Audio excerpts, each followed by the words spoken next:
사도행전 18장 18절부터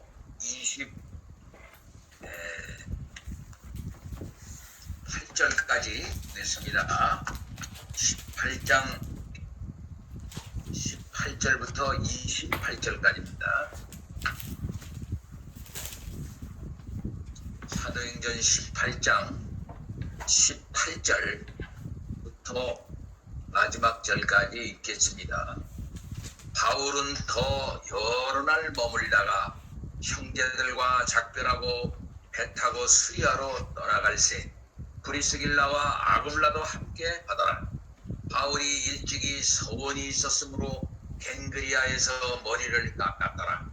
이에 에베소에 와서 그들을 거기 머물게 하고 자기는 회당에 들어가서 유대인과 변론하니 여러 사람이 더 오래 있기를 청하되 허락하지 아니하고 작별하여 이르되 만일 하나님의 뜻이면 너희에게 돌아오리라 하고 배를 타고 에베소를 떠나 가이사라에 상륙하여 올라가 교회의 안부를 물은 후에 안디옥으로 내려가서 얼마 있다가 떠나 갈라디아와 부르기아 땅을 차례로 다니며 모든 제자를 굳건하게 하니라.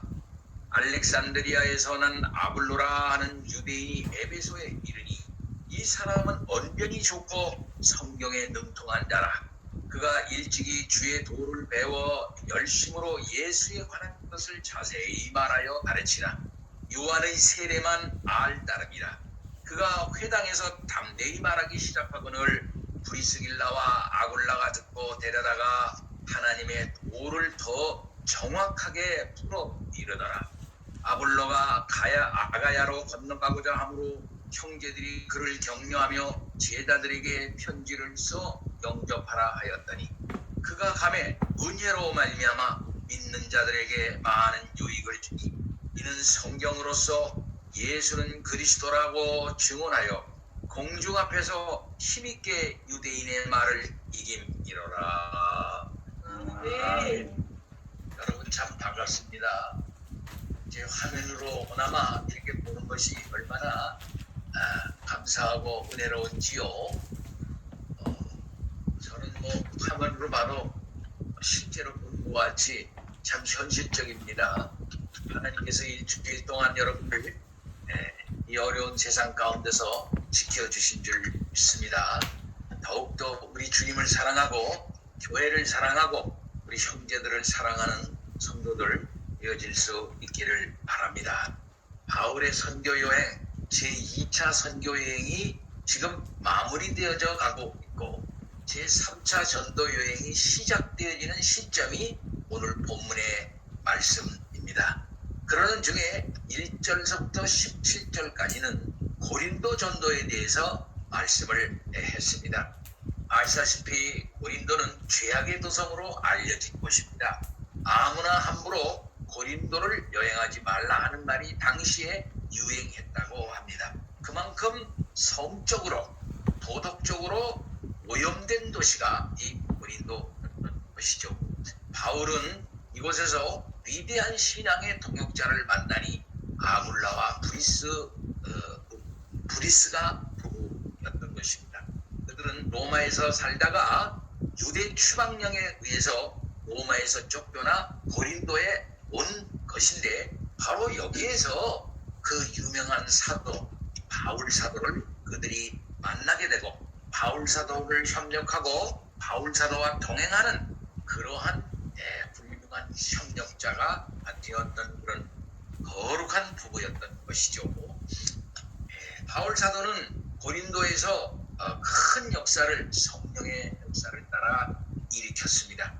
회당장 그리스보가 그의 가족과 함께 돌아와서 세례받고 이제 주의 교회에 그 교두보를 확보하는 데 협력했던 그런 사람인 것이죠.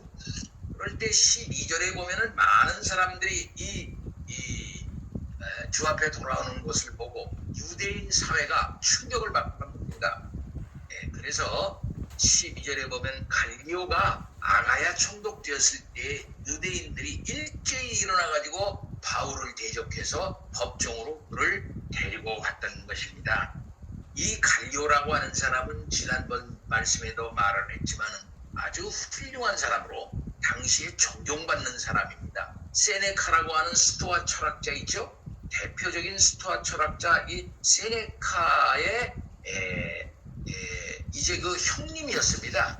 그래서 세네카는 말하기를 우리 형님처럼 착한 사람은 없다라고 자랑했던 사람이 바로 이 갈리오라고 합니다. 이 사람은 로마의 언론의 그 회원이었는데 당시에 주후 51년 6월에 아가야 총독으로 부임을 했던 사람입니다. 이 사람은 냉철한 사람이고 바른 판단을 내려서 바울에게 유리한 판단을 내려줬던 것이죠. 너희들이 종교 문제 때문에 나에게 판결하는 것은 나에게 판결하는 것은 내가 할 일이 아니다. 내가 보니 바울은 죄가 없다라고 이렇게 사실 무죄를 선언하고 바울을 풀어줬던 것인데 유대인들은 그 바울을 잡을 수가 없게 되니까 회당장 그리스보를 잡아서 그리스보 다음에 회장댕이 된 소소데네를 잡아가지고 폭력을 휘두르면서 난리를 치었던 것을 볼 수 있습니다. 소소데네가 누구입니까? 이 사람은 회당장이었는데 그가 바울 대신 이런 고난을 당하게 됐던 것입니다. 고린도전서 1장 1절에 보면은 예수님을 그가 믿고 하나님의 큰 일꾼이 되었다고 하는 사실을 보여줍니다.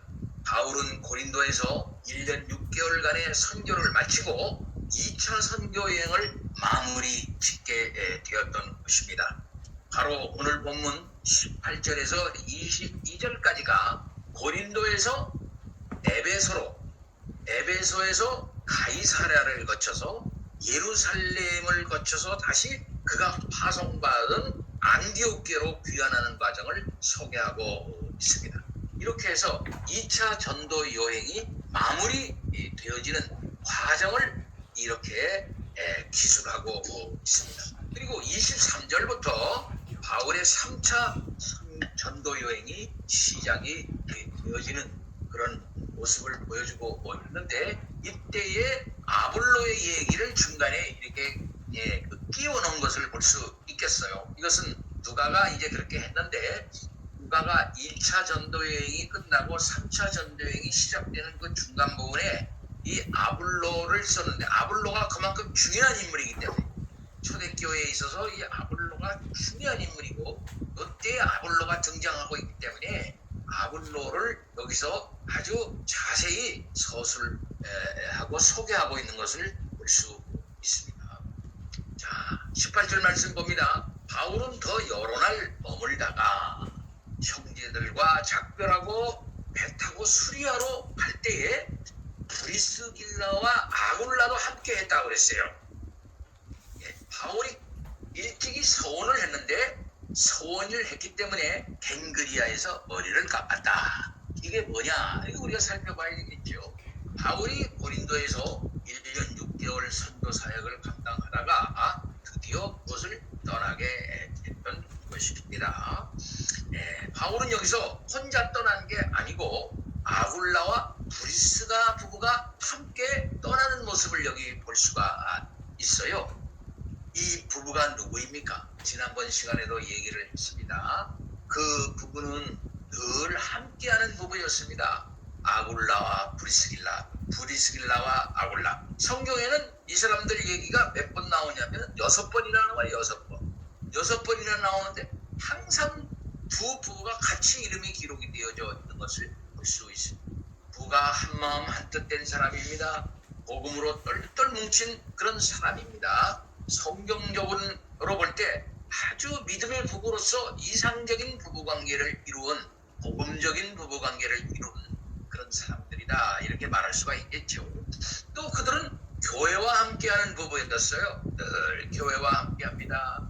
그들은 자주 이사를 했어요. 첫 번째 이사는 유대에서 로마로 이제 갔겠죠.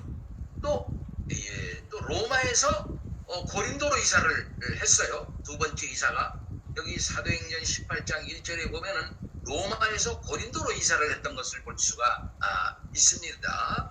그 다음에 세 번째가 이사를 했는데 그것은 뭐냐면 오늘 여기 16고린도전서 16장 19절 보면 바울을 따라가는 이사였어요. 오늘 18절에 그들이 바울을 만난 후 바울을 따라 그가 보따리를 따서 이사를 하고 있는 것을 볼 수가 있습니다. 자, 그러면 늘 함께 하면서 교회와 함께 하고요. 늘 또 바울 중심으로 그가 이사를 했다라는 사실을 우리가 알 수가 있습니다.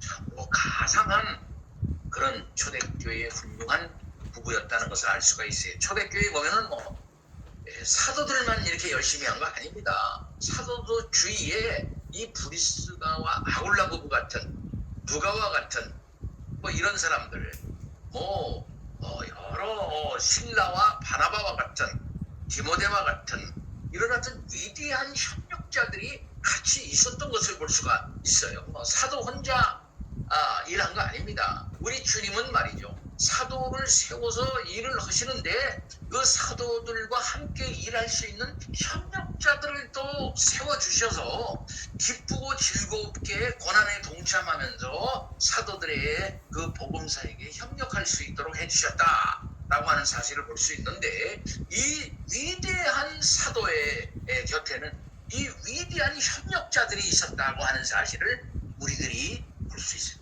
오늘날 우리들도 그와 같이 해야 하는 것입니다. 얼마나 아름다운 역사인지 알 수가 없습니다. 브리스길라와 아굴라가 바울을 따라다닌 이유는 뭡니까? 이 두 가지죠. 이것이 하나님의 일이기 때문이라는 거죠. 하나님의 일을 하는 사람을 도와주는 것이 내가 하나님의 일을 하는 일이다 라고 그들은 확신했던 것을 볼 수 있습니다. 이것은 또 주님의 명령이었기 때문입니다. 빌립보서 2장 29절 보면은 그러므로 너희가 주 안에서 모든 기쁨으로 저를 영접하고 또 이와 같은 자들을 존귀히 여겨라 이렇게 말씀을 했습니다. 그들은 바울과 함께 생명을 같이 한 신앙의 위대한 동지였던 것입니다.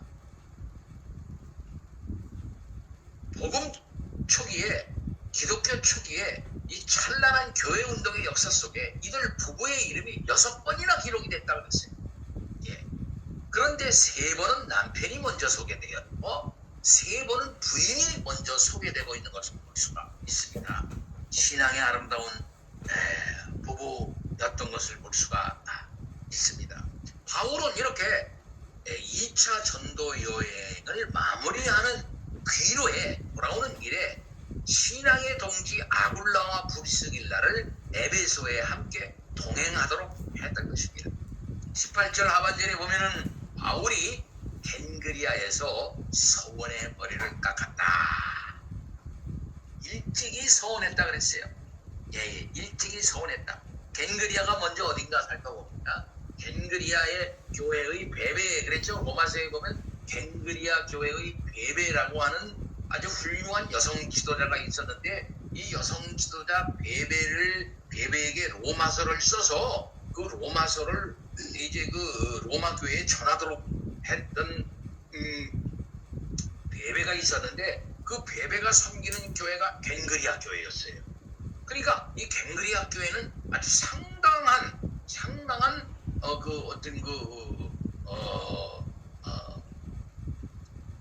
교회를 이루고 있었다라고 말할 수가 있을 겁니다.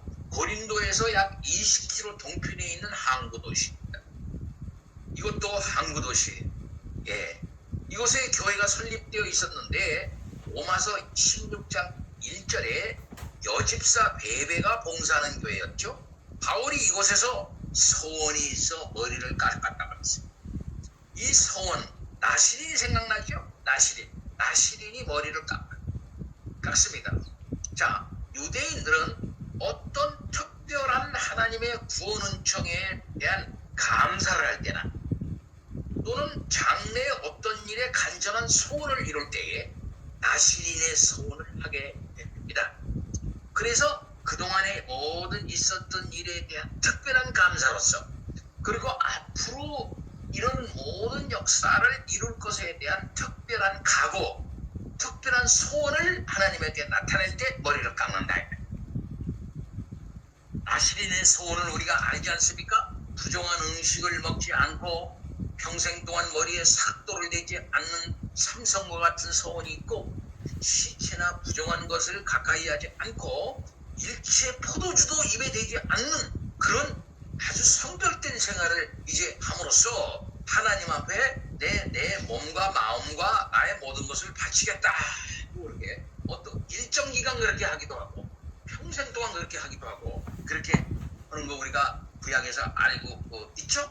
자, 일정한 기간에 머리를 깎지 않고 길게 길렀다가 그 기간이 지나면 머리를 깎아서 그 머리털을 하나님께 제물로 드리는 표로 삼았던 것입니다. 이렇게 해서 그동안에 성결된 삶을 살아서 하나님께 온전히 자기 자신을 바칠 수 있게 하여 주신 것에 대하여 감사하는 표로 그렇게 했던 것입니다. 아마 바울이 그런 서약을 했던 것 같습니다. 일찍이 서약을 했다. 그렇게 하니까 하나님 아버지, 제가 이 전도 여행을 이제 곳에 떠나는데 알지 못한 곳으로 가게 됩니다. 폭풍의 위험, 바다의 위험, 그 다음에 사람의 위험, 그 다음에 여러 가지 위험들이, 짐승의 위험도 많은 그런 곳에 이제 다녀오게 되는데, 하나님 가까우게 되면은 옛날 나시린과 같이 제 그로서 감사를 표시를 하고 또 그것을 하나님께 바치겠습니다. 그리고 그 다음에 되어질 모든 일들도 하나님 아버지 내 목숨을 바치는 것처럼 새로운 각오로 또 출발하겠습니다. 이러한 그의 마음이 있었던 것이다 이 말이에요. 그런 소원을 그가 하고 유대인이 했던 그러한 거룩한 풍습처럼 자기도 그렇게 해야겠다라고 하는 소원을 했던 것이라고 살펴볼 수가 있겠어요. 그것을 지금 시행한 것이다. 이렇게 말할 수 있겠습니다. 그러니까 이 소원의 의미는 2차 전도 여행을 잘한 것을 감사하고 3차 전도 여행을 시작을 함에 있어서 보다도 하나님의 뜻에 더 순종할 수 있도록 더 확실하고 분명하게 전도하겠습니다. 사역하겠습니다. 라고 하는 그의 의지의 표현으로서 그렇게 했다. 이렇게 해석가들은 얘기를 한다 이 말씀이에요. 그러니까 이 바울 사도의 각오를 볼 수가 있거든요. 바울 사도가 그 사역에 임하는 이 각오가 얼마나 참 성결하고 대단했는가 하는 사실을 이런 것을 통해서 확인할 수가 있게 되는 것입니다. 사랑하는 성도 여러분, 주님의 교회의 일은 이와 같은 것이죠. 복음 사역은 이와 같은 것이죠. 그죠? 설렁설렁 그죠? 시간이 있으면 하는 게 저기가 아니에요. 목숨을 내놓고 하는 사역이다. 목숨을 내놓고. 나시린이라고 하는 것은 내가 제물이 되겠습니다. 난 죽습니다. 하나님 앞에 내가 죽어도 좋습니다 하는 그런 것과 같은 사역인데, 그런 자기 자신을 내놓고 하는 사역이 복음 사역이라는 말씀입니다. 오늘날에도 순교가 있습니다. 순교가 있어요. 우리가 여기 통영에 와가지고 그제도 이런 말을 했습니다만은 이건 다 이제 아는 얘기니까 김동식 선교사라고 있어요. 북한 선교하다가요, 저 연변인가 어디에서 비밀스럽게 북한 요원한테 딱 납치가 돼가지고 북한으로 끌려갔어요. 근데 그분이 우리 합신 3회 여전선님하고 결혼을 했거든요. 근데 이 양반이 종적을 감췄으니까 어디로 간지를 모르는 거야. 어느 날 갑자기 그냥 행방불명되니까 소식을 몰라. 나중에 알고 보니까 북한에서 납치했다 라고 하는 그런 정보가 들어온 거예요. 그런데 나중에 알고 보니까 이래저래 이제 요로로 북한에서 돌아가셨다 라고 하는 이제 일종의 소문이 들렸어요. 그래서 북한에서 돌아가신 걸로 알고 있어요. 예. 오늘날에도요 순교가 있습니다. 실제로 순교 있어요. 이슬람 사람들이 예수 믿는 사람들을 얼마나 요즘 많이 죽입니까? 예. 진짜 실제로 순교가 있습니다. 예, 옛날이나 지금이나 뭐 그런 다르지 않아. 이런 위험한 세상을 지금 사실상 삽니다. 복음을 올곧게 전하고 능력 있게 전하고 목숨 바쳐 전하겠다고 하면은 죽는 거예요. 예? 샘물교회의 그 부목사님 그 저기 가가지고 아프가니스탄에 가서 돌아가셨지 않습니까? 근데 나중에 알고 보니까 그 양반이 칼빈 기독교 강요를 수차례 잘 가르쳐서 기독교 강요에 아주 미친 사람이더라고. 그게 책이 나왔어요. 그 사람이 쓴 기독교 강요를 해설하고 그것을 가지고 청년들에게 가르친 책이 딱 나오는데 제가 보니까 너무나 잘 썼다. 완전히 칼빈주의자였어요. 그런 사람이 가가지고 죄송한 말씀이지만 목이 잘려 죽는 거예요. 이러한 위험한 시대를 지금 살고 있는 것인데 사도도 그와 같아 이 말을 목숨을 내놓고 하는 것이 복음 선교고 사실상 목회이고 말씀 전하는 일이다라는 사실을 우리는 알아야 되겠는데 브리스길라와 아굴라와 같은 사람 그런 일에 이거 주님의 일이라 이것이 오늘날 가장 중요한 일이라 생각을 하고 자기 목도 나를 위하여 목도 내놓는 사람이다. 그러니까 이사하는 게 문제겠습니까? 복음을 위해서 저 사도와 같이 하는 것이 하나님의 사역이다 하는 사실을 알고 나도 협력하겠다 하고 보따리를 싸고 가는 곳마다 같이 다니고 위대한 사도가 위대한 하나님이 세우신 협력자가 이루신 일 아니겠습니까? 예. 바울 사도는 이런 서문을 행한 것이죠. 에베소에 와서 그들이 거기서 머물고 자기는 회당에 들어가서 유대인에게 변론했습니다. 그들을 거기 머물러 두고 그랬으니까 에베소에 거기 브리스길라와 아굴라는 그 회당에 들어가지 않고 자기만 회당에 들어가서 그곳에 가가지고서 그래서 다른 데와 마찬가지로 회당에서 유대인과 변론을 하고 말씀을 전했던 것을 볼 수 있습니다. 예. 아굴라 부부를 에베소에 머물게 한 이유는 바울이 잠시 동안 속히 예루살렘과 안디옥을 다녀올 예정이었기 때문에 거기 에베소에 그들을 머물게 했던 것을 볼 수가 있겠습니다. 당시 로마 세계 내에 4대 도성이 있었는데 로마, 북아프리카의 알렉산드리아, 그 다음에 안디옥, 그 다음에 에베소 이 네 도시라 이렇게 말들을 합니다. 에베소는 이 헬라 문화가 많이 침투한 그런 곳이었습니다. 바울의 전도 순서를 보면은 1차는 아시아였죠. 아시아. 그러니까 아시아는 우리가 말하는 지금 이런 아시아가 아니라 터키 지방이에요. 터키 지방.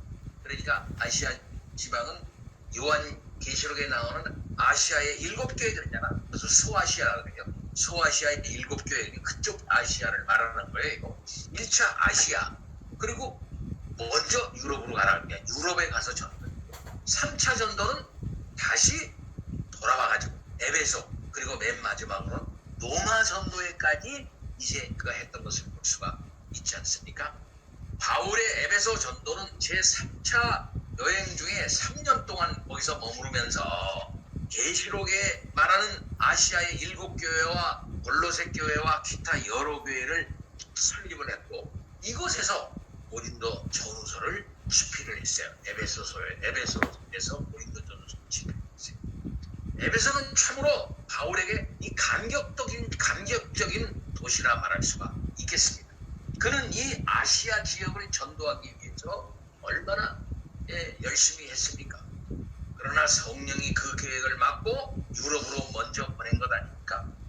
바울은 다시 다 유럽 전도를 하고 나서 지금 다시 에베소에 다시 상륙을 한 거예요. 에베소에 상륙을 하자 유럽인들의 아닙니다. 미안합니다. 유대인들의 회당을 찾아서 그곳에 모인 자기네들의 동족들에게 복음을 전했던 것이죠. 가는 곳마다 유대인의 이 땅에서 복음을 전했던 바울입니다. 그만큼 동족들을 사랑했던 것이죠. 동족에게 계속 핍박을 당해 가는 곳마다 동족에게 계속 핍박을 당해서 나는 이제 이방인에게로 가노라. 그래서 옷을 털면서 그런 일을 했지만은 가는 곳마다 또 유대인들을 잊지 못하고 유대인들에게 가서 전하고 변증을 하고 말야 이렇게 했던 것을 볼 수가 있어요. 바로 이 에베소에서 3년 동안 그곳에 있으면서 전도를 했는데 그곳에서 두란노 섬 같은 곳을 열고 그곳에서 집중적으로 구약 성경을 해석하고 예수 그리스도의 말, 예수 그리스도의 사역을 설명하고 해석하고 교회를 세웠던 것을 볼 수 있습니다. 당시 에베소는 로마 관할 지역의 수도이며 상업도시였습니다. 예, 여기에는 도시로서 원로원이 다 이렇게 구성되어 있었고 시의회를 갖춘 자유 헬라 도시였어요. 에베소는 아시아의 그 모고로 불릴 만큼 번창했던 것인데 이 또한 미신 문화가 아주 가득했던 것이 또 여기입니다. 그래서 미신적인 그런 문화, 헬라의 그 신화적인 그런 것에 근거해가지고 미신이 아주 그냥 가득했던 그런 곳이고 이 에베소인 것이죠. 이곳에서 그는 교회를 세우기를 원했던 것입니다. 자, 오늘 본문의 배경은 제2차 여행 중에 잠시 들러서 3차 여행의 기초적 작업을 한 것이다 라고 볼 수가 있어요. 여기 에베소의 아굴라 고구를 머물게 하고 이제 그는 전도 여행을 마무리하면서 다시 안디옥으로 이제 돌아가는 일정을 잡게 됐던 것입니다. 그래서 에베소에는 이제 나중에 돌아올 것을 기약을 하고 이제 바로 떠나요. 20절입니다. 여러 사람이 더 오래 있기를 청하되 허락하지 아니했다 그랬어요. 여러 사람이 더 오래 있기를 청했던 것입니다. 그러니까 복음을 전하니까 또 거기도 뭡니까? 많은 그 돌아오는 사람이 있었던 것이죠. 그래서 더 좀 많이 얘기해 주세요. 더 복음을 더 좀 어떻게 해야 될까 얘기해 주세요. 그렇게 했지만은 하나님의 뜻이면 다시 돌아오리라 이렇게 기약을 하고 떠나게 됐던 것입니다. 그래서 하나님의 뜻이면 돌아오리라 하고 배를 타고 에베소를 떠나게 했던 것을 볼 수 있어요. 그럼 여기서 바울의 전도의 특징 세 가지를 우리가 생각해 볼 수가 있어요. 하나는 뭐냐면 교회가 복음을 전하면 교회가 세워져요. 그럼 거기 오래 있지 않고 또 떠나서 다른 선교지로 가. 둘째로 이제 다른 선교지로 갔다가 어느 정도 시간이 지나면 이제 원래 파송한 교회인 안디옥 교회로 돌아와요. 안디옥 교회가 베이스 캠프야, 베이스 캠프. 그러니까 안디옥 교회로 베이스 캠프로 돌아와. 반드시 파송 교회로 돌아와. 그래서 파송 교회로 돌아와가지고 그간 있었던 일을 다 보고를 해. 그리고 새로운 힘을 얻어. 예. 그리고 세 번째 다시 또 그가 선교했던 지역을 다시 방문해. 다시 돌아와. 그래서 그 교회를 굳게 세워요. 그래서 그 교회의 형편을 다 듣고 또 그것을 다시 이렇게 가르치고 또 양무리들을 다시 양육을 하고 하는 이런 사역을 해서 교회를 든든히 세우는 전도를 했다. 자, 오늘날의 선교사님들이 했던 방법과 같은데 이것은 다 바울이 했던 선교 사역을 본받아서 그렇게 하고 있는 겁니다. 자, 22절. 에베소에서 나와가지고 어디로 왔습니까? 이제 팔레스타인 쪽으로 온 거예요. 이스라엘 쪽 팔레스타인에 가이사랴에 상륙합니다. 가이사랴. 이 가이사랴는 지금도 마찬가지지만은요. 당시 팔레스타인, 지금의 팔레스타인 그쪽 지역의 외부로 통하는 창구예요. 이 가이사랴에 헤롯 대왕이 인공 항구를 만들어 놨었죠. 거기는 다 이게 뭡니까? 이게 지중해 연안에 모래사장처럼 이렇게 돼 있기 때문에 아주 그 배가 접안할 수 있는 시설이 어려워요. 그러니까 인공 접안 시설을 아주 잘 만들어 놨어요. 그래서 지중해로 나갈 수 있는 그런 어떤 항구를 만들어 놓은 거예요. 저반 시설을 만들어 놨어요. 이게 누가냐? 헤롯 대왕이 인공 항구를 만들어 놓은 것입니다. 예.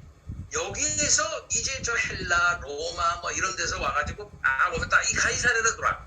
그러니까 이 가이사랴는 뭐가 있었냐면 로마의 총독이 거주하는 데가 이 가이사랴였고 로마 군 총본부가 있었던 데가 가이사랴야. 그러니까 로마로 가도 좋고 또 거기서 힘을 얻어가지고 각자 이 지금의 이런 팔레스타인 지역이나 이쪽 지방, 근동 지방 가기가 좋으니까 이 가이사랴를 거점으로 삼았던 것을 볼 수가 있었던 것입니다. 당시 군사, 정치의 경제의 중심지가 사실상 이 가이사랴라고 말할 수가 있겠어요. 네, 교두보가 이 가이사랴, 군사의 교두보가, 경제의 교두보가 여기다 이렇게 말할 수가 있겠죠. 그러니까 예루살렘으로 가려면 지중해에 와서 가이사랴로 돌아야 해요. 예. 그래서 이 가이사랴에 들어가지고 여기 올라갔다 그랬잖아요. 상륙하여 올라가 그랬잖아요. 올라가는 어디로 올라간 것이냐? 올라가면 어디로? 예루살렘으로 올라가. 여기서 얼마 멀지 않아요. 그러니까 가이사랴는 예루살렘의 항구 역할을 하고 있었던 것이죠. 예. 그럼 예루살렘에 왜 올라가겠는가? 왜 올라가겠는가? 바울이 가이사랴에 온 것은 예루살렘을 방문하기 위하여였던 것입니다. 올라간 이유가 뭡니까? 예, 올라간 이유는 여러 학자들이 몇 가지로 얘기하지만 아마 제가 생각하기에는 바울의 2차 선교 여행의 그 성과를 모교회라고 할 수 있는 어머니 교회라고 말할 수 있는 또 많은 사도들이 거기 있는 예루살렘 교회에 보고함으로써 이 예루살렘 모교회와 이방 교회 안에 유대를 하려고 그러거든요. 유대를 강화하려고. 지금 내가 돌아다니면서 성령의 역사를 통해서 이것인 이 교회도 다 예루살렘 교회와 다 한 가지로 같은 교회입니다. 라고 하는 사실. 그리고 그동안엔 이런 일이 있었습니다. 라고 하는 사실을 이제 교류를 하려고 하는 것이죠. 그래서 한 가지로 연합하려고 하는 의미가 있었다. 이렇게 말할 수가 있는 것입니다. 뿐만 아니라 우리가 성경신학적인 차원에서 생각해 볼 때 바울이 이방교회, 마게도니아 교회의 이 교회, 유럽 교회의 헌금을, 구제 헌금을 가지고 어디로 갑니까? 예루살렘으로 가서 예루살렘에 그 오랜 기간에 걸친 가뭄이 들었기 때문에 예루살렘 성도들을 도우러 많은 구제 헌금을 연보를 가지고 가지 않아요? 이건 뭘 말하는 것일까요? 마지막 날 시온에 하나님의 놀라운 역사가 있습니다. 여기저기에서 이방인들이 오고 여기저기에서 저 바다에서 섬에도 다 예루살렘 중심으로 오게 될 것이다.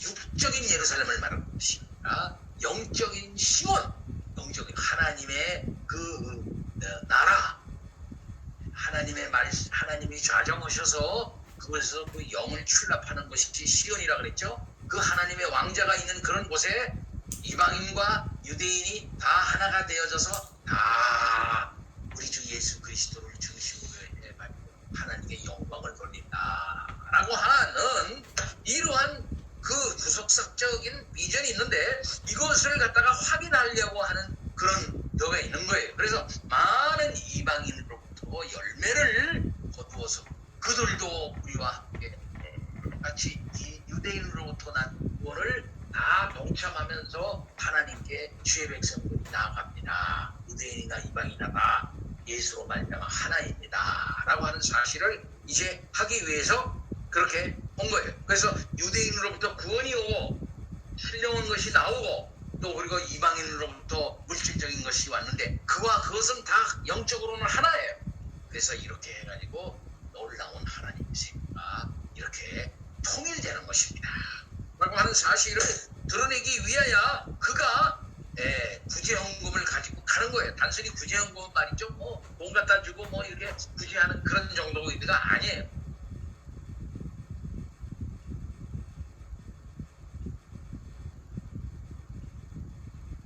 그렇게 해가지고서 그가 이제 예루살렘에 가서 그와 같은 의미를 가지고 예루살렘에 갔다가 거기서 이제 자기를 파송한 안디옥으로 돌아가는데 안디옥까지 거리가 몇 킬로냐면 480km예요. 480. 예루살렘에서 안디옥까지 꽤 멀죠. 그곳으로 이제 그가 다시 돌아가는 것입니다. 이렇게 해서 바울의 제1차 전도 여행이 끝나는 거. 2차 전도 여행이 끝나서 3차 전도 여행이 다시 시작되는데 28절서부터 이제 3차 전도 여행이 시작되는데 그 전도 여행의 그 마무리를 지으면서 그 중간에 아볼로를 자세히 소개하고 있습니다. 이 아볼로를 자세히 소개하는 이것도 그가 전도 여행의 하나의 결과다 이렇게 말할 수가 있게 되는 것이고 이렇게 굉장히 훌륭한 이 그 사람을 이렇게 열매로서 거둬들여서 초대교회의 위대한 이 성경 신학자, 위대한 학자를 갖다가 이렇게 일종의 개발했다 그럴까? 일종의 이렇게 발굴해내 가지고 이렇게 일하게 했다라고 하는 사실을 말해주고 있는 것을 볼 수 있겠어요. 이 아볼로에 대해서는 좀 나중에 얘기하는데 굉장히 중요한 인물이고 이 의미가 굉장히 있는 아볼로예요. 이게 그래서 우리가 알다시피 복음서는 새언약과 구약과 신약이 교차하는 부분이라고 그랬잖아요. 교차한다. 신약에서는요. 그렇기 때문에 단적으로 얘기해서 한 공간 안에 물질로서의 성전과 실제의 성전이신 예수가 같이 공존하고 있죠. 재미난 현상이에요. 그래서 하나는 무너져야 할 것이고 하나는 세워져야 할 것인데 이것은 옛 언약과 새 언약이 같이 공존하는 이런 그 시대예요. 구속사적으로 특이한 시대야. 복음서 이 시대가요. 예수님이 그래서 11조도 하고 율법도 지키고 다 그렇게 하면서 율법의 한계를 지적을 하죠. 그러면서 자기도 같이 진정한 성전, 원형으로서의 성전이면서 동시에 예표로서의 성전이 자기가 들어가요.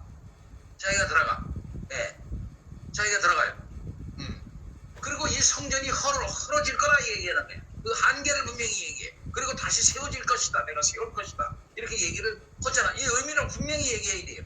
할 줄에. 그래서 긴 구속사의 흐름으로 구속사의 전개를 볼 때에 이렇게 옛것과 새것이 옛 언약과 새 언약이 이렇게 교차하고 있어요. 이걸 잘 봐야 돼. 이 교차하고 있는 때가 복음서고 또한 그것이 교차하면서 변경되어져 나가면서 새로운 것이 이렇게 정립되어져 나가는 이 과정이 사도행전이에요. 그러니까 사도행전이 굉장히 중요하다. 늘 얘기했죠. 사도행전은 이 구약의 성경이 예수 그리스도 중심적 복음으로 이렇게 다시 쌓여져 나가고 옛 언약 백성들이 새 언약 백성들로 변화해 나가는데 있어는 우여곡절이 그거 기록으로 되어져 있는데 그 옛 언약 백성들 중에 제대로인 자들은 아볼로와 같이 새 언약을 순조롭게 받아들여서 되는 사람이 있는가 하면 그런 사람이 옛 언약 가운데 있으면서 율법주의에 파묻혀 있었던 유대인들과 같은 그런 사람들은 그만 십자가 예수로 말미암아 문턱에서 그냥 꼬꾸라져 가지고서 망해버리는 자들이 있고 그러니까 예수를 막 핍박하는 거죠. 복음을 막 핍박하면서 그들이 진정한 옛 언약 백성이 아니라고 하는 사실을 그들 스스로 증명해내고 아볼로와 같이 구약적 차원에서 있으면서 하나님이 주신 마지막 날 구약 선지자인 세례 요한에까지 계시를 받아서 순조롭게 구약 성경을 제대로 알고 이해하면서 세례 요한의 계시에게까지 이르러 제대로 그것을 수용하고 한 사람이 있는데 아직까지도 예수 중심적인 계시에 접합하지 못하니까 거기까지는 이르지 못하나 굉장한 깨달음에 서 있는 구약의 옛 언약의 신실한 백성이 있는데 그런 사람들이 이제 이 복음으로 말미암아 막 일어나는 걸 마련해 주는 거예요. 예수님. 그 그걸 말해주면 놀라운 일입니다 이게. 계시사적. 그러니까 사도행전은 내가 늘 말했다. 전도가 어떻게 이루어졌습니다는 선교사적으로 이게 기록이 되어 있기도 하지만 그 배면에는 구약에서부터 어떻게 이렇게 내가 눈물 터져가지고 땀이 터져가지고 이게 말이야 계시가 예수 그리스도의 계시가 말이야 어떻게 말이지 이해되어지고 어떻게 적용되어져 나가는 하는 사실을 구속사적으로 아주 그냥 밝게 보여주고 있는 책이다. 그러니까 자연히 복음서와 사도행전 잘 연결되어진 것이고 이 사도행전에 대한 이해 없이는 한마디로 말해서 서신서가 이야. 여기에 핵심적인 역할을 한 사람은 바울 사도이고 그 가운데 위대한 깨달은 자 아볼로 같은 자 이런 사람들을 등장시켜서 초대교회를 담당해요. 아버지 십니다. 라는 정도의 성경을 제대로 깨닫고 나면은 이게요. 이야 구속사라는 게 예시사라는 게 이 성경이라는 게 이런 거구만. 몰라. 은혜가 충만하고 넘쳐. 아볼로가 얼마나 좋았을까요? 얼마나 좋았을까. 또 그리고 이를 가리킨 브리스길라와 아굴라가 얼마나 훌륭한 사람이었던가 하는 사실을 생각해 보겠습니다. 오늘 설교 말씀을 마치고 이와 같은 우리들의 이와 같은 반열에 우리들이 서 있다는 것을 우리가 영광스럽게 생각하고 기쁘고 영화롭게 생각하는 성도님들 되기를 바랍니다. 다 같이 기도합니다. 아버지 하나님 감사합니다. 복음 주시고 깨닫고 그토 위에 서게 하시고 이러한 놀라우신 교회에 일원되어져서 그리스도의 복음적 사역에 동참할 수 있게 해 주신 감사합니다. 오늘도 우리들이 진리 안에서 굳게 서고 그 진리로 말미암아 가슴이 늘 뜨거울 수 있도록 역사하옵소서. 예수 그리스도의 이름으로 기도하옵나이다. 아멘.